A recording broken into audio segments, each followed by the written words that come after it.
উপলক্ষে আজকে আরবি নববর্ষ সম্পর্কে আলোচনা করব, শুনবো। আল্লাহ রাব্বুল আলামিন আমাদের সবাইকে শুনে এখান থেকে শিক্ষা নেওয়ার তৌফিক দান করুন, সকলে আমিন। আরবি নববর্ষ, আমরা বাঙালি, আমরা যেমনিভাবে পহেলা বৈশাখের নববর্ষ সম্পর্কে সবাই আরও এক সপ্তাহ আগে জেনে যাই, তেমনিভাবে আবার ইংলিশ নববর্ষ সময়ও হ্যাপি নিউ ইয়ারের শুভেচ্ছা জানাই, সেটাও আমরা জানি কি জানি না। কিন্তু আফসোস, আমরা এমন দুর্ভাগা মুসলমান, যে মুসলমান আরবি মাস কখন আসে, কখন যায়, কোন মাস চলে এ সম্পর্কে অধিকাংশ মানুষই থাকে আপনার একেবারে কাফের, ঠিক কিনা? আমরা যদি জিজ্ঞেস করা হয়, মসজিদ ভর্তি মুসল্লিদের মাঝে যদি জিজ্ঞেস করা হয় আজকে কোন মাস চলে আরবি, দেখা যাবে যে অনেক মানুষই পারে না, ঠিক কিনা? কয়েকটা মাসের নাম আমরা স্পেসিফিক জানি, খাসাতান আমরা কয়েকটা মাসের নাম জানি, যেমন রমজান মাস আসলে রমজান মাস বুঝি, তেমনি এখন যেই মাসটা চলে এ মাস অনেকে জানি কোরবানি হিসাবে, আরেকটা মাস জানি রবিউল আউয়াল, প্রিয় নবীজির জন্ম হিসাবে। এইভাবে হাতে গোনা 3-4টা মাসের নাম আমরা অধিকাংশ জানি, এছাড়া বাকি মাস কখন আসে কখন যায় কেউই জানি, ঠিক কিনা? আল্লাহ রাব্বুল আলামিন আমাদের দিনকে গণনার জন্য, মাসকে গণনার জন্য, বছরকে গণনার জন্য আমাদের জন্য এভাবে একটা মাসের গণনার সিস্টেম তৈরি করে দিয়েছেন। কে তৈরি করেছেন? আল্লাহ। কে তৈরি করেছেন? একমাত্র আল্লাহ। সময় গণনা, এই যে 7 দিনে একটা সপ্তাহ, এই গণনার সিস্টেম কে তৈরি করে দিয়েছেন? আল্লাহ। আল্লাহ রাব্বুল আলামিন আমাদেরকে শিখিয়ে দিয়েছেন। সেই আল্লাহ রাব্বুল আলামিন যে মাসকে গুরুত্ব দিয়েছেন, সেই মাসটি হচ্ছে, যে বছরটাকে গুরুত্ব দিয়েছেন সেটা হচ্ছে আরবি মাস। কোন মাস? কিন্তু আমরা মুসলমান হওয়া সত্ত্বেও সে আরবি সম্পর্কে সবচেয়ে গাফিল বেশি, ঠিক কিনা? আমরা সবচেয়ে কম জানি কোন মাস সম্পর্কে? আরবি মাস সম্পর্কে, ঠিক কিনা?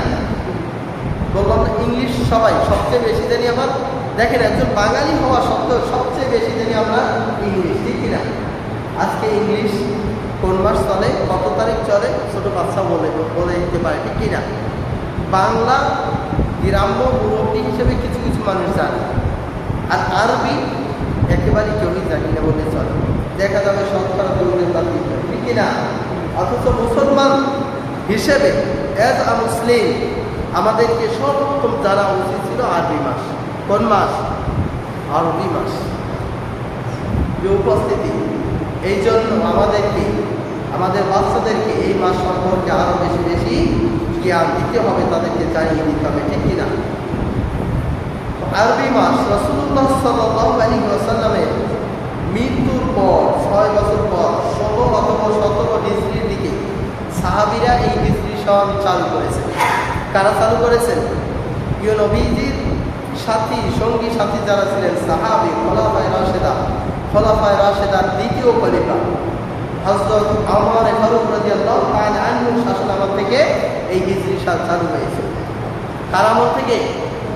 ওমর ফারুক রাদিয়াল্লাহু তাআলা আনহু। আমিরুল মুমিনিন ওমর রাদিয়াল্লাহু তাআলা আনহুর সময় ইসলাম সবচেয়ে ব্যাপকতা লাভ করেছে, সবচেয়ে বেশি ব্যাপকতা লাভ করেছে প্রিয় নবীজির পর সময় যা করেছে, এরপর আবু বকর পরে ওমর ফারুক রাদিয়াল্লাহু তাআলা আনহুর সময় এসে গোটা পৃথিবীর আনাচে কানাচে প্রায় জায়গায় ইসলামে দাওয়াত পৌঁছে গেছে, আলহামদুলিল্লাহ। সে ওমর ফারুক রাদিয়াল্লাহু তাআলা আনহুর যুগে এই আরবি মাস গণনা শুরু হয়েছে। ওমর ফারুক রাদিয়াল্লাহু তাআলা আনহুর যুগে প্রয়োজন হয়ে পড়েছিল আরবি মাস গণনা। কেন?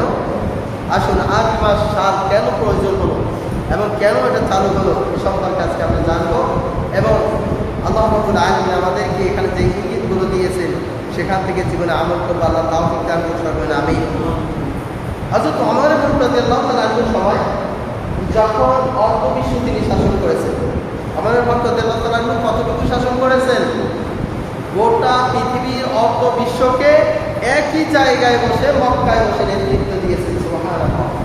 মক্কা মদিনায় বসে ওমর রাদিয়াল্লাহু তাআলা আনহু, আমাদের আমির, আমাদের দ্বিতীয় খলিফা, ইসলামের দ্বিতীয় খলিফা হযরত রাসূলুল্লাহ সাল্লাল্লাহু আলাইহি ওয়াসাল্লামের শ্বশুর, কি হয়? শ্বশুর। এবং ইসলামের দ্বিতীয় খলিফা ওমরের সময় এই আরবি সাল চালু হয়েছে। কিভাবে? হযরত ওমর রাদিয়াল্লাহু তাআলা আনহু একটা ফরমান আইন আমাদের দেশে প্রতি বছর আইন কিছু কিছু নতুন আইন পাস হয় না, হয় না? আইন পাস হয় সংসদ থেকে, সকলের সর্বসম্মতিক্রমে অনেক আইন প্রতি বছর দু একটা আইন তৈরি হয় এবং এটাকে কার্যকর করা হয়। এভাবে আবার সেটা প্রয়োজনের তাগিদে, কিসের তাগিদে? প্রয়োজনের তাগিদে অথবা কেউ নিজের স্বার্থান্বেষণের জন্য এভাবে আইন তৈরি করা হয়, বা যে কোনো রাষ্ট্রের জন্য, রাষ্ট্রের উন্নতির জন্য, রাষ্ট্রের কল্যাণের জন্য, রাষ্ট্রের স্বার্থে, জনগণের স্বার্থে আইন তৈরি হয়। তো ওমর ফারুক রাদিয়াল্লাহু তাআলা আনহু যখন এত বড় এলাকা নিয়ে শাসন করেন, তৎকালীন সময়তে এভাবে মেসেজিং সিস্টেম ছিল না, অনলাইন ছিল না, ফেসবুক ছিল না, ইমেল ছিল না, টুইটার ছিল না। ওমর ফারুক রাদিয়াল্লাহু তাআলা আনহু যুগে তিনি ইসলামের এই যে এখন বর্তমানে বাংলাদেশের ডাক বিভাগ রয়েছে, এই ডাক বিভাগ সর্বপ্রথম চালু করেছেন ওমর রাদিয়াল্লাহু তাআলা। আলহামদুলিল্লাহ। কে করছেন? পৃথিবীর ইসলাম থেকে ইসলামী অনেক প্রথম যেই বিষয়গুলো এসেছে, যেগুলো জনকল্যাণকর ছিল, অধিকাংশ মুসলমান চালু করেছে। যেমনিভাবে ডাক বিভাগ, এই ডাক বিভাগ চিঠি পাঠানো প্রথা, এটা চালু হয়েছে ওমরের সময়। কার সময়? ওমরের সময়। একটা লোক এখান থেকে অন্য এলাকায় এই চিঠি নিয়ে যেতেন, এভাবে খবর নিয়ে যেতেন। কেন? বলেছিলাম যে ওমর রাদিয়াল্লাহু তাআলার সময় তিনি অর্ধবিশ্ব যখন শাসন করেন, এই অর্ধবিশ্বের বিভিন্ন জায়গায় বিভিন্ন গোত্র ভিত্তিক শাসক ছিল। এই শাসকদের কাছে আইন তৈরি করে বিভিন্ন সময় বিভিন্ন ফরমান পাঠিয়ে দিতেন। এখন দেখা গেছে যে দুইজন লোকে, একজন লোক একটা আইন নিয়ে গেছে, সবাই আমরা খেয়াল করবো গুরুত্বপূর্ণ বিষয় যে ওমর রাদিয়াল্লাহু তাআলা একটা আইন লিখে পাঠিয়ে দিলেন। এইটা শাসক পর্যন্ত পৌঁছতে দেখা যায় যে ধরেন আপনি একটা চিঠি নিয়ে যাচ্ছেন, এখান থেকে কই যাবেন? আপনি ধরেন গেলেন মালয়েশিয়া অথবা পাকিস্তানে, এরপর বেশি দূর চলে গেলেন। এখন এখান থেকে যেতে আপনি যেই পথে যাচ্ছেন, আপনি যেতে 2 মাস হয়ে গেছে, এখনো পৌঁছান নাই। এর মধ্যে আপনার 10 দিন পর, 15 দিন পর, 15 দিন আরেকটা আইন দরকার আছে।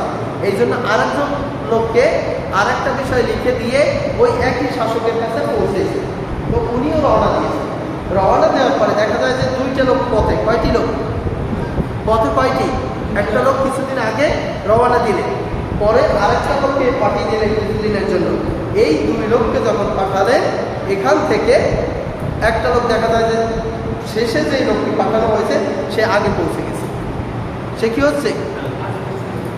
অনেক সময় হয় না, 2 জন সীতাকুণ্ড রওনা দিলাম, মাঝখানে একজন বিভিন্ন মানুষের সাথে দেখা হচ্ছে, কথা বলতেছি, আর আমি সোজা হেঁটে গেলাম, তার আমি আগে বলছি অবশ্যই করা ঠিক কিনা, এভাবে।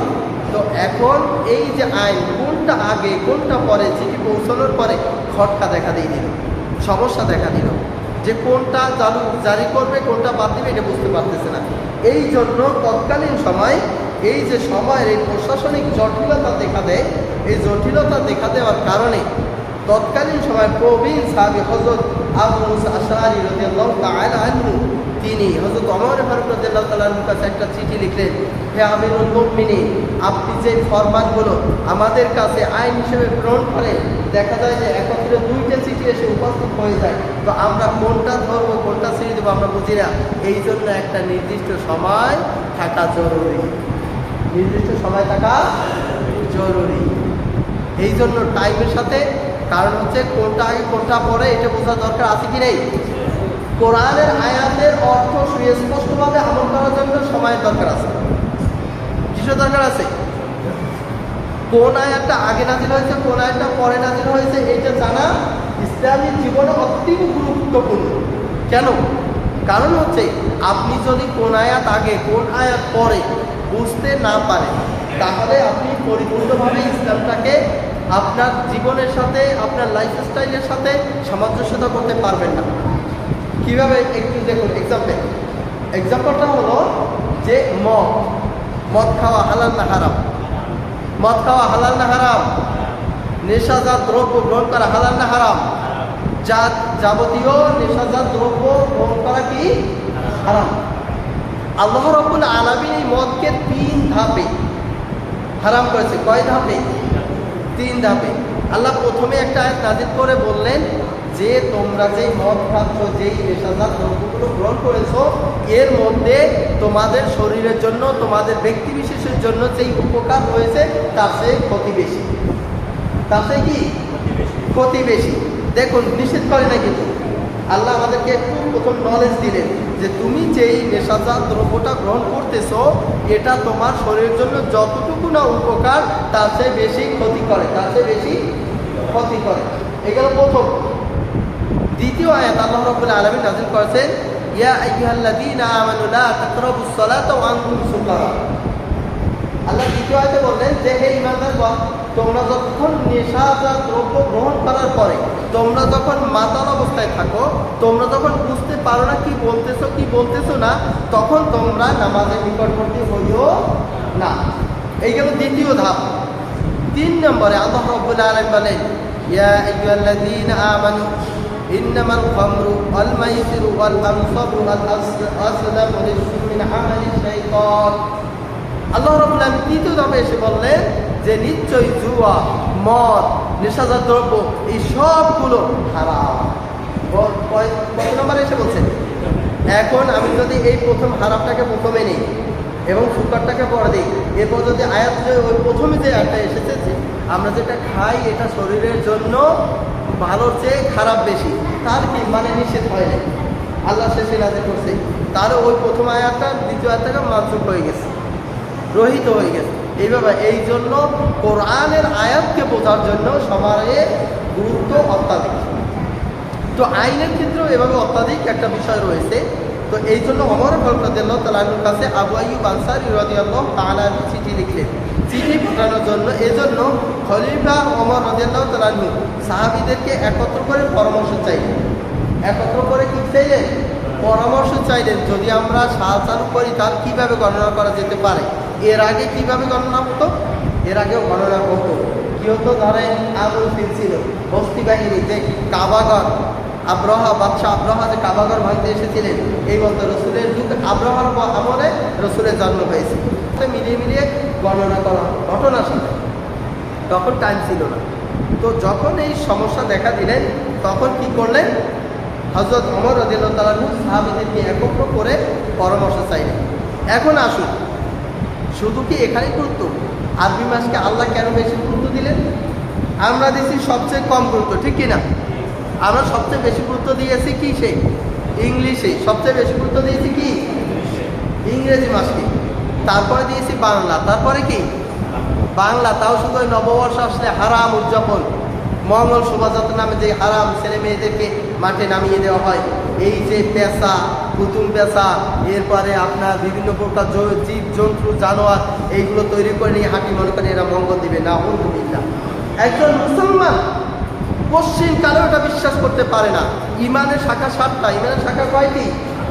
এর মধ্যে আল্লাহ রাব্বুল আলামিন বলেছেন ওয়াল-কদরি খাইরি ওয়া শাররি মিনাল্লাহি তাআলা। কল্যাণ এবং অকল্যাণ সব কার কাছ থেকে আসে? কল্যাণ অকল্যাণের মালিক কে? আর আমরা কি করি? শোভাযাত্রার মাধ্যমে কল্যাণ চাই। নাউযুবিল্লাহ।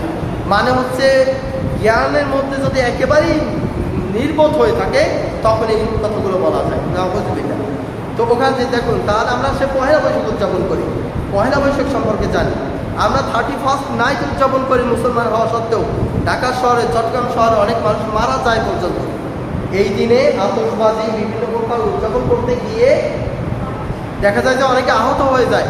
20, 30, 40, 50, 100, 150 জায়গা থেকে, 200 জায়গা থেকে আপনার ফায়ার সার্ভিসে ফোন যায়, আগুন লেগে যায়। কেন? ওই যে আতশবাজি ফুটিয়েছে, পড়ে গিয়ে কোনো খড়কুটার বাড়ি বা কোনো ঘরের উপরে বা কোনো দোকানের উপরে, কোনো পলিথিনের উপরে পড়ে গিয়ে সেখান থেকে আগুন চলে গেছে। এখন ফায়ার সার্ভিসকে নিবানোর জন্য ডাকতে হয়। তারপরে কি হয়? হারামের মধ্যে যে আরাম নেই তার বাস্তবতা হলো এখানে যে অনেক ঢাকা শহরে যারা আল্ট্রা মডার্ন দাবি করে নিজেদেরকে, তারা এখানে 31st নাইটের উদযাপন করে। দেখা যায় যে অনেক সময় অনেক ছোট বাচ্চা ওখান থেকে দৌড়ি করতে করতে, দুষ্টমি করতে করতে, খেলাধুলা করতে করতে ছাদ থেকে পড়ে মারা যায়। আপনি এখন বুঝে দেখেন প্রত্যেক বছর 31st নাইটে 2-3 জন বাচ্চা মারা যায় এবার পরে। তারপরে এগুলো উদযাপন করি। তো আমরা 31st নাইট বুঝি, আমরা পহেলা বৈশাখ বুঝি, কিন্তু আফসোস আমরা মুসলমান, কিন্তু আমরা আরবি বছরটাকে জানি না। অথচ আল্লাহ এই মাসকে বেশি গুরুত্ব দিয়েছেন। কে বেশি গুরুত্ব দিয়েছেন? আল্লাহ। কেন গুরুত্ব দিলেন? কেউ বলতে পারে যে আরবি মাসটা বেশি গুরুত্ব কেন? কারণ হচ্ছে আমরা মুসলমান না, মুসলমানদের প্রত্যেকটা ইবাদত আরবি মাস চাঁদের সাথে সম্পর্কিত। কিসের সাথে? আরবি মাস চাঁদের সাথে। আমরা কোরবানি করি কোন মাসের ডেট গুনে? আরবি মাস জিলহজের 10 তারিখে, ঠিক কিনা? আমরা রোজা রাখি কোন মাসে? রমজানের চাঁদ দেখি। এই যে হিজরি সন এবং চাঁদের সনটাকে, এই জন্যই মুসলমানদের প্রত্যেকটা ইবাদত চাঁদের সাথে রিলেটেড। এমনকি আমাদের ঘরে যত ক্যালেন্ডার আছে নিচে দেখবেন ছোট করে লেখা আছে যে আরবি বন্ধগুলো ছুটিগুলো চাঁদের উপরে নির্ভরশীল। লেখা থাকে কি থাকে না? আরবি মাসের বন্ধগুলো এবং ছুটিগুলো চাঁদের সাথে সম্পর্কিত ক্যালেন্ডারের নিচে ছোট করে লেখা থাকে। কারণ হচ্ছে মুসলমানদের অ্যাজ এ মুসলিম, আমাদের মুসলমান হিসাবে আমাদের আরবি মাসটাই হচ্ছে আমাদের ইবাদত, আমাদের দিন গণনা, আমাদের সময় গণনার সাথে রিলেটেড। আর ইংলিশের সাথে এরা সূর্যের সাথে সম্পর্কিত করে এই সালটাকে গণনা করে। ইংলিশটা বাংলাও এভাবে রিলেটেড হয়। এই জন্য আরবি এবং বাংলা ইংলিশের সাথে একটু অসামঞ্জস্যতা দেখা যায়। যেমন বাংলা সবসময় শীতকালে শীতের সিজন আসে, ঠিক কিনা? ইংলিশও যখন আপনার ডিসেম্বর মাস, জানুয়ারি মাস তাহলে সবসময় শীত থাকে, প্রত্যেক ডিসেম্বর জানুয়ারি, ঠিক কিনা? এভাবে এদের মাসের সাথে, সময়ের সাথে, পরিবেশের সাথে মিলিয়ে তারা একটা গণনা সিস্টেম করছে। আর আরবিতে আসলে এটা মিলে না। আজকে তারা মুরব্বী, এই সামনে কাতার মুরব্বী রয়েছে পিতৃতুল্য, এরা যারা প্রথম বয়সে যখন রোজা রেখেছে তখন ছিল প্রচণ্ড শীত, একেবারে শীতে, ঠিক কিনা? একেবারে শীতে রোজা রেখেছে, আর এখন একেবারেই গরমের মধ্যে রোজা রাখতেছে। আবার যখন 20 বছর 25 বছর চলে যাবে আবার শীত এসে যাবে। যেমন আর এই 3-4 বছর পরেই শীতে রোজা আসবে।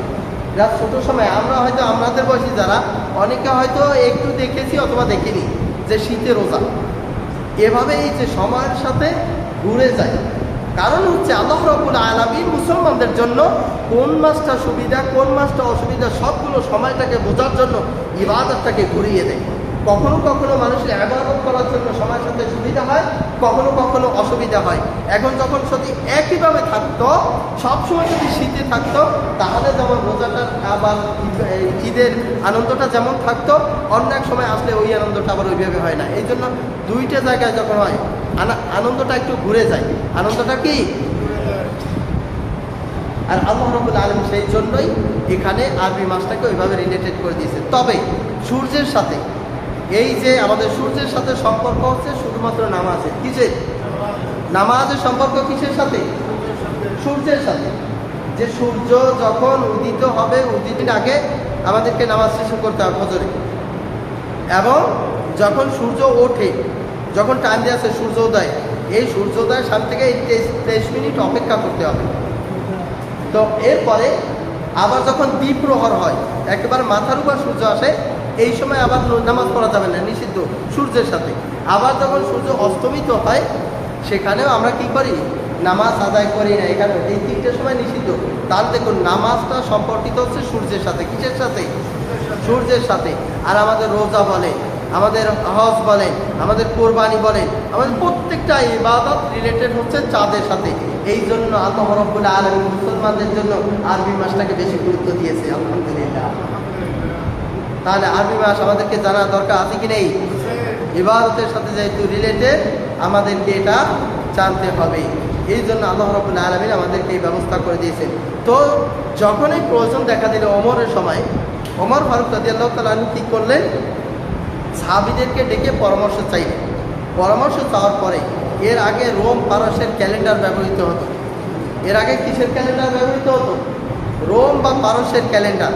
রাসূলুল্লাহ সাল্লাল্লাহু আলাইহি সাল্লামের জন্ম থেকে কিছু কিছু সাহাবী পরামর্শ দিলেন যে আমরা যেহেতু আরবি মাস গণনা করবো, প্রিয় নবীজি যখন জন্ম নিয়েছে, প্রিয় নবীজির জন্মকে আমরা স্মৃতি হিসেবে রাখার জন্য প্রিয় নবীজির জন্মসাল থেকে আমরা গণনা করবো সাল। আবার কিছু সাহাবারা পরামর্শ দিলেন না, আমরা রাসূলের নবুয়ত থেকে, 40 বছরের নবুয়ত পেয়েছেন, সেই নবুয়ত থেকে আমরা আরবি মাস গণনা শুরু করব। হযরত আলী রাদিয়াল্লাহু তাআলা আনহু, আমিরুনা আলী রাদিয়াল্লাহু তাআলা আনহু, তিনি জোর দিয়ে পরামর্শ দিলেন যে না, রাসূলুল্লাহ সাল্লাল্লাহু আলাইহি ওয়াসাল্লামের ইসলাম নবুয়ত পাওয়ার পরে ইসলাম প্রতিষ্ঠা লাভ করে নাই। ইসলাম এজ এ স্বাধীন একটা ধর্ম হিসাবে, ইসলাম একটি সার্বভৌমত্ব ধর্ম হিসাবে, ইসলামকে একটা রাষ্ট্র হিসাবে শুরু হয়েছে হিজরতের মাধ্যমে। কিসের মাধ্যমে? হিজরতের মাধ্যমে সত্য মিথ্যার পার্থক্য হয়েছে। অতএব হিজরতকে কেন্দ্র করে আমরা সাল গণনা করব। কে পরামর্শ দিলেন? আলী রাদিয়াল্লাহু তাআলা আনহু। এই জন্য সেই হিজরত নবীজি যখন মক্কা থেকে মদিনায় গেছেন, এই সময়টাকে ধরে সেই সময় থেকে হিজরি সন, এখন এই জন্য আরবিটাকে বলা হয় কি সন? হিজরি সন। হিজরতের সাথে রিলেটেড, এই জন্য হিজরি সন হিসেবে গণনা করা হয়েছে। হিজরি থেকে প্রথম বছর চালু হল। তারপরে 2 নম্বরে, এখন হিজরি সন থেকে বছর শুরু হবে, তার প্রথম মাস কোনটা হবে? দরকার আছে না? প্রথম মাস রবিউল আউয়াল হবে না রবিউল সানি হবে না মুহররম হবে? এবার একটা পরামর্শ আছে না? আমরা জানুয়ারি প্রথম মাস বলে ইংলিশে, তো জানুয়ারি কী হিসাবে ধরলাম? ফেব্রুয়ারি ধরলাম, বা মার্চ, এটাও তো প্রথমে ধরা যেত। তো এই যে পরামর্শ আসছে, তখন অনেকে পরামর্শ দেন যে রবিউল আউয়াল মাস নবীজির জন্মের মাস, এই একই কথা। তাহলে নবীর যেহেতু জন্মগ্রহণ করেছেন রবিউল আউয়াল মাসে, রবিউল আউয়াল থেকে শুরু করি। এরপরে 2 নম্বরে, কেননা 2 নম্বর বলা হচ্ছে যে রমজান মাস একটা কল্যাণকর মাস, বছরের প্রথম মাস হবে রমজান মাস, এই কুরআন নাজিলের মাসে, এই জন্য এটাকে ধরা হলো। 3 নম্বরে অনেক সাহাবারা বললেন না, মুহররম মাসকে প্রথম মাস ধরা হবে, কেননা ওভারঅল গোটা বিশ্ব একত্র হয় যে ইবাদত, সেটা হচ্ছে হজ। সেটা কি? আর এই হজটা হবে বছরের শেষ ইবাদত। বছরের কি শেষ ইবাদত? তো জিলহজ মাস, এখন কি মাস চলতেছে? জিলহজ মাসের হজকে, হজের মাধ্যমে মানুষ তার গোটা বছরের হিসাব নিকাশকে আল্লাহর কাছে চেয়ে, ক্ষমা চেয়ে, পূর্ণ আর একটা বছরের জন্য আশা আকাঙ্ক্ষা করে হজের মাধ্যমে বছর শেষ করবে। তাহলে জিলহজ মাস হবে বছরের শেষ মাস এবং মুহররম মাস হবে প্রথম মাস। এই কথাটাই তখন ধরা হয়েছে। তো আসুন এখন বলেন যে তাহলে বছরে যে 12টা মাস তা কোত্থেকে আসলো? বছরে 12টা মাস তা কোত্থেকে আসলো? প্রশ্ন আসে না যে 8 মাসও তো হতে পারতো, 10 মাসও তো হতে পারতো, 12 মাস আসলো কোত্থেকে? আল্লাহ রাব্বুল আলামিন পবিত্র কোরআনের 9 নম্বর সূরা, সূরা তাওবার মধ্যে 36 নম্বর আয়াত আল্লাহ রাব্বুল আলামিন বলে দিলেন, ইন্না ইদ্দাতাশ শুহুরি ইনদাল্লাহি 12 শাহরান ফি কিতাবিল্লাহি ইয়াওমা খালাকাস সামাওয়াতি ওয়াল আরদ মিনহা আরবা'াতু হুরুম যালিকা দীনুল কাইয়্যিম। আল্লাহ রাব্বুল আলামিন বলেন, তোমরা যে পৃথিবীতে বসবাস করতেছো, পৃথিবীতে তোমরা বসবাস করতেছো, আমি আল্লাহ পৃথিবী যেই দিন সৃষ্টি করেছি সেই দিন থেকে সময়কে গণনা করার জন্য কিতাব আল্লাহর কিতাবের মধ্যে আমি লিপিবদ্ধ করে দিয়েছি। গণনার জন্য মাস থাকবে 12টা। কয়টা? কখন আল্লাহ বলছে, কখন থেকে শুরু করছেন আল্লাহ? যেই দিন পৃথিবী সৃষ্টি হয়েছে। তো সেই দিন থেকে সূরা তাওবার মধ্যে 38 নম্বর আয়াতে আল্লাহ বলে দিন, 36 নম্বর আয়াতে, ইন্না ইদ্দাতাশ শুহুর, নিশ্চয় মাসের সংখ্যা হবে, ইনদাল্লাহ আল্লাহর নিকটে, 12টি শাহরান ফি কিতাবিল্লাহ, আল্লাহর কিতাবে এটা লিপিবদ্ধ রয়েছে। সুতরাং এটা বছরে, একটা বছরে যে 12 মাস, এটা আল্লাহ রাব্বুল আলামিন তৈরি করে দিয়েছে।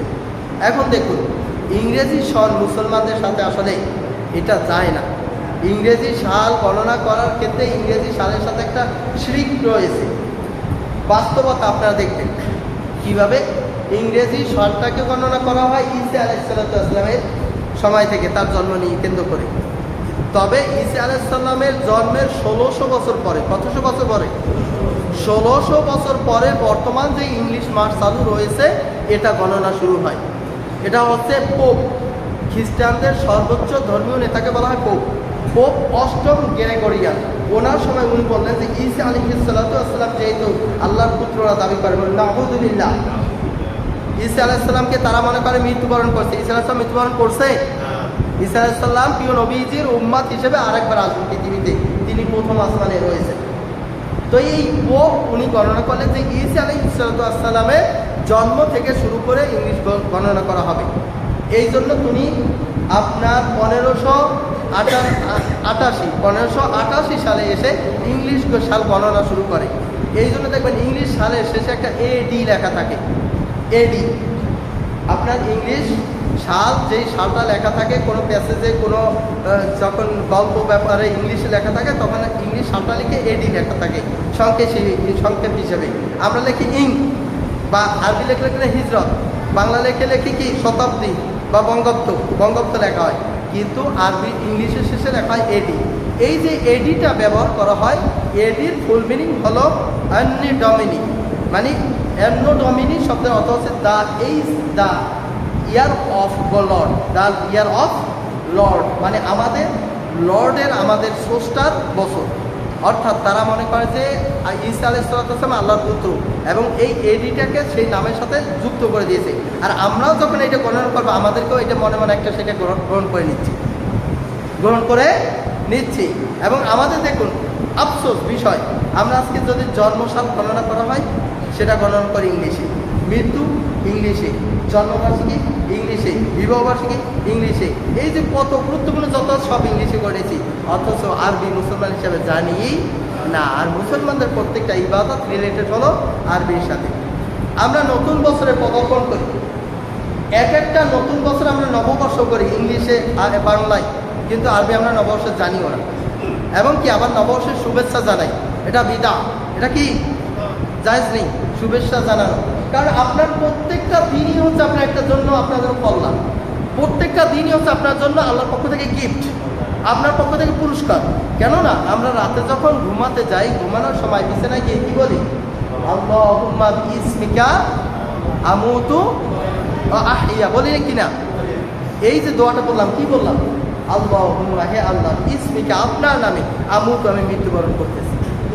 ঘুম গেলাম মানে কি? আমি আপনার নামে, ও আহিয়া, এবং আপনার নাম নিয়ে আমি উঠে যাই। আপনি আমাকে ঘুম ভেঙে দেন আল্লাহ, না হলে আমি যে ঘুম গিয়েছি, আমার ভিতর থেকে আমার রূপটা কোথায় ছিল আমার কোনো খবর ছিল না। আমি ঘুমন্ত ছিলাম, জানি আল নাউমু নিসফুল মাউত, ঘুমটা হচ্ছে মৃত্যুর অর্ধেক বলা হয়। তো এই যে গেল, এবং সকালবেলায় উঠেছি, এটাই আল্লাহর একটা কল্যাণ, এটাই আল্লাহর একটা নিয়ামত, ঠিক কিনা? তো আল্লাহ রাব্বুল আলামিন আমাদেরকে যে প্রত্যেকটা দিন দেন, প্রত্যেকটা দিনেরই আমাদের কৃতজ্ঞতা প্রকাশ করা উচিত কিনা। তাহলে সকালের জন্য ফজরের নামাজের ব্যবস্থা করেছেন।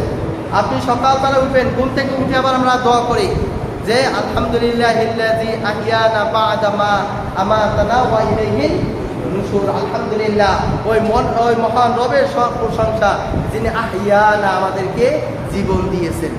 কি দিয়েছেন? কি দিয়েছেন? কেন? আমি এর আগে জীবন ছিল না, কিন্তু মৃত্যুর মাধ্যমে আমার জীবনটা আমার সাথে নাও থাকতে পারে, ছিল না হয়তো, আল্লাহ আবার পুনরায় আমাকে সকালবেলা জীবন দিয়েছেন। আহিয়ানা বা'দা মা আমাতানা, আমার মৃত্যুর পরে, বা'দা মা আমাতানা, আমি মৃত্যুবরণ করেছিলাম, আল্লাহ আমাকে আবার জীবন দিয়েছে। প্রত্যেকটা সকাল আসে এক একটা মুমিনের জন্য, প্রত্যেকটা দিন আসে এক একটা নববর্ষের মতো, এক একটা নূতন দিন আসে এক একজন মুমিনের জন্য কল্যাণ হিসেবে। আমার ভিতরে জীবনটা নাও আসতে পারতো, আমি আমার মতো এই একই রাতে আরো অনেক অসংখ্য মানুষ শায়িত হয়েছেন, আবার সেখান থেকে অনেক মানুষ আর জাগতে পারে নাই, সেই ঘুম যে গেছেন রাত্রিবেলায়, সকালবেলায় তিনি লাশ হয়ে বের হয়েছেন, আছে না? হয় কি হয় না? প্রত্যেকটা দিন হয় না?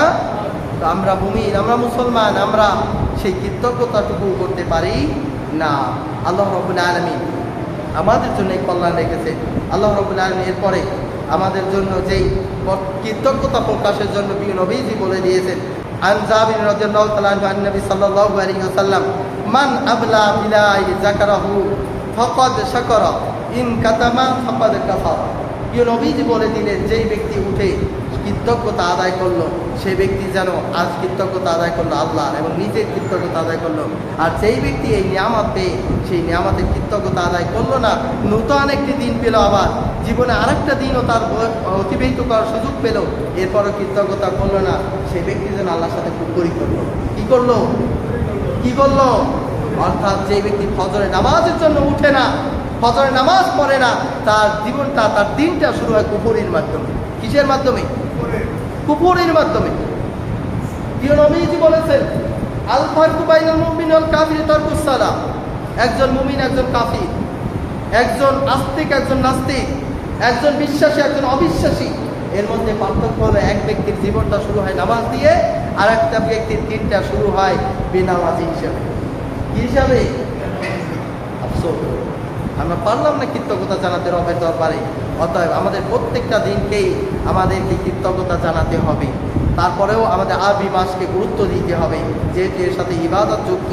প্রিয় ভাইয়েরা, আজকে 28 তারিখ আরবি জিলহজ মাস, আজকে এবছরের সর্বশেষ জুমা।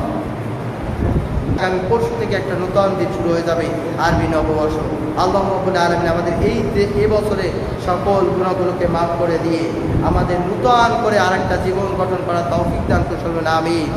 এমন একটা সাল আমাদের প্রত্যেকের জীবনে এনে দিক, যেখানে থাকবে না কোনো ক্লান্তি, থাকবে না কোনো দুঃখ, কোনো হতাশা, না পাওয়ার হতাশা, হারিয়ে ফেলার হতাশা, যেখানে থাকবে শুধু আল্লাহর নিয়ামত, আল্লাহর কৃতজ্ঞতা দিয়ে শুরু হোক আমাদের নতুন একটা বছর। আল্লাহর কৃতজ্ঞতার মাধ্যমে আল্লাহর পূর্ণ একজন মুমিন বান্দা হিসেবে আমাদের নতুন একটা জীবন শুরু হোক। আল্লাহ রাব্বুল আলামিন আমাদের সেইভাবে জীবনটাকে আবার সূচনা করা তৌফিক দান করবেন, আমিন।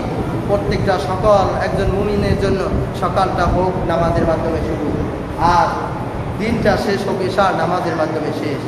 আল্লাহ রাব্বুল আলামিন নামাজটাকে এমনভাবে সেট করে দিয়েছে যে আপনার প্রশংসার মাধ্যমে দিনের শুরু হবে, আবার প্রশংসার মাধ্যমে দিনটা শেষ করবেন আল্লাহর দরবার, যে আল্লাহ আজকে দিনটাকে তুমি আমাকে আবার জাগ্রত হওয়ার সুযোগ দিয়েছো, তোমার দরবার তোমার কুদরতি কদমে আমার মস্তককে অবনত করে আমি কৃতজ্ঞতা প্রকাশ করতেছি।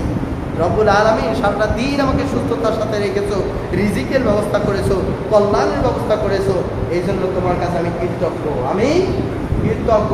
আল্লাহ রাব্বুল আলামিন হাবিব বিশ্বনবী আমাদেরকে শিখিয়ে দিলেন দিনের শেষে বিতের নামাজ পড়ার সিস্টেম। কিসের নামাজ? বিতরের নামাজ। বিতরের নামাজের মধ্যে আমরা দোয়া কুনুত করি, পড়ি কি পড়ি না? বিতরের নামাজ পড়ি এবং সেখানে দোয়া কুনুত করি। আফসোস এখন একদল আলেম বের হয়েছে, বলে প্রতিদিন বিতের না পড়লেও চলবে। বলুন নাউযুবিল্লাহ।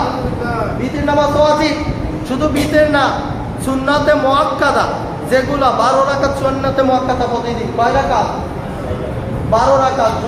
ফজরের আগে 2 রাকাত, জোহরের আগে 4 রাকাত, এরপর মাগরিবের পরে 2 রাকাত, জোহরের পরের 2 রাকাত, আর আপনার এশার পরে 2 রাকাত।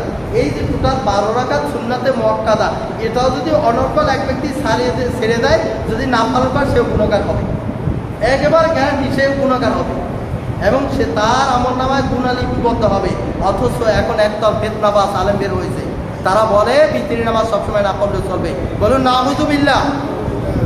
এরা মূলত অফারের ধর্ম চালু করছে। কিসের ধর্ম?